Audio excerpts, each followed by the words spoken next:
Isang araw sa isang kagubatan, may isang matandang puno ng kahoy at isang matandang kawayan na magkaibigan. Magkaibigan sila simula pa noong sila ay mga maliit na puno pa lamang.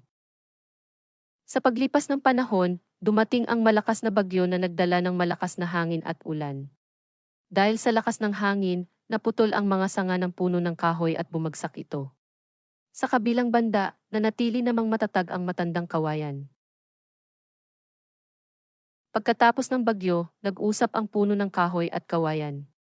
Tanong ng puno ng kahoy, paano mo nagawa na manatili kang matatag kahit na malakas ang bagyo? Tugon ng kawayan, alam mo, kaibigan, ang sikreto ay hindi sa lakas ngunit sa kakayahan nating magpakumbaba. Kaya't habang tayo ay matibay sa loob at marunong magpasalamat sa bawat araw, hinding-hindi tayo mawawasak ng anumang unos. Matapos ang pangyayari, natutunan ng puno ng kahoy ang mahalagang aral na ito at naging mas matatag sa loob at mas mapagkumbaba, katulad ng pabulang ito. Tayo rin ay natututo mula sa mga karanasan natin at sa mga kaibigan natin. Ang pagiging matatag sa loob at pagpapakumbaba ay mahalaga sa buhay. Sana nagustuhan mo ang maikling pabulang ito. Kung gusto ang mga ganitong kwento ay mag-subscribe ka sa munting channel natin para maging masaya tayong lahat.